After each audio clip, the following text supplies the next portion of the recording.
নবী সাল্লাল্লাহু আলাইহি সাল্লামকে ছোট্টবেলায় জন্মের পরে, শুনতেছেন সবাই, জন্মের পরে মা আমেনার কোলে যখন নবী, তখন আল্লাহ তাআলা ফেরেশতাদেরকে পাঠাইছে, ফেরেশতারা আমেনার কোল থেকে আমার বন্ধুকে একটু উঠায় আনো, বন্ধুরে কোলের থেকে আনো।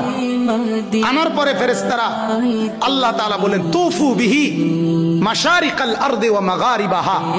আহা, আল্লাহ তাআলা বলেন ফেরেশতারা পূর্ব থেকে পশ্চিম পর্যন্ত দিক দিগন্তে চতুর্দিকের সৃষ্টি জগতে আমার বন্ধুকে একটু ঘুরাও, আর আমার সমস্ত সৃষ্টি মাখলুকাতকে বলো যে তোমরা সবাই বন্ধুকে দেখো।